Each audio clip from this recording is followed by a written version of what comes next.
The night is shattered, sirens wail in Tel Aviv as families huddle in bomb shelters, the Iron Dome overwhelmed by a relentless barrage, streaks of light crisscross the sky, some intercepting, others letting destruction rain down. This is war. The long-simmering conflict between Israel and Iran has exploded, engulfing cities in chaos. In Tehran, smoke and panic fill the air. Government buildings and military centers lie in ruins after Israel's audacious pre-dawn strike. Citizens, once distant from war, now find it at their doorstep. The world watches, breath held, as news channels show chaos and experts predict disaster. Financial markets plummet. This is no longer a regional fight, it's a global crisis. The flames threaten to spread, drawing in world powers and risking a catastrophic confrontation. Every missile brings us closer to a wider war.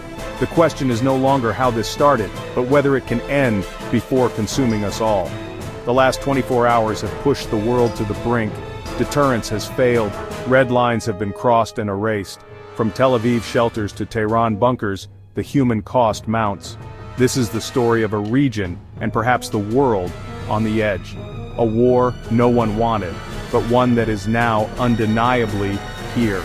The world stands at a precipice. The fragile order is collapsing. The next move could change everything. The first blow was swift and devastating. Israeli stealth fighters struck Iran's nuclear facilities and command centers, crippling the regime's war machine. Iran's response was immediate, a massive barrage of missiles and drones launched from its territory and proxies, overwhelming Israel's defenses. Cities like Tel Aviv and Haifa are hit hard, hundreds dead, thousands wounded. Iran's retaliation targets infrastructure and civilians, sowing chaos and fear.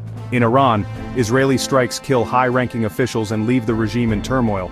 The supreme leader's silence fuels rumors of his death or incapacitation, deepening the crisis. Both nations are on highest alert. Israel mobilizes reserves and prepares for a ground operation. The U.S. moves swiftly, warships and bombers deploy, American forces across the region brace for escalation. The chessboard is set for a deadlier phase. Emergency services in both countries are overwhelmed.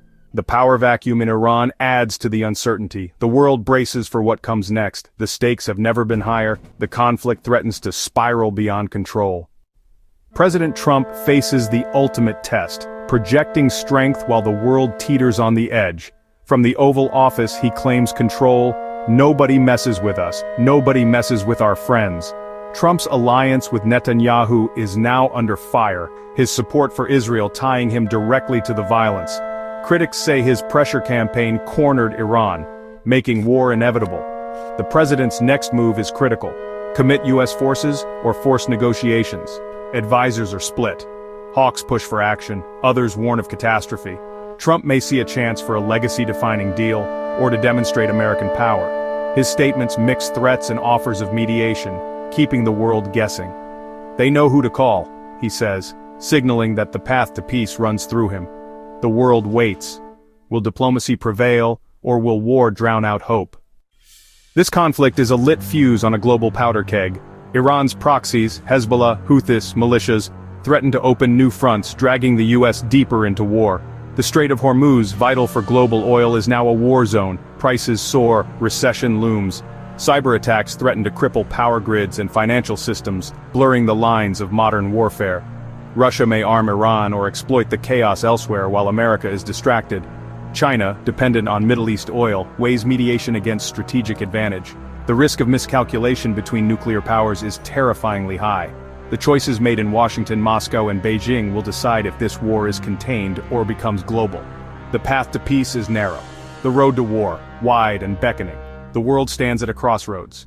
The next decision could shape history.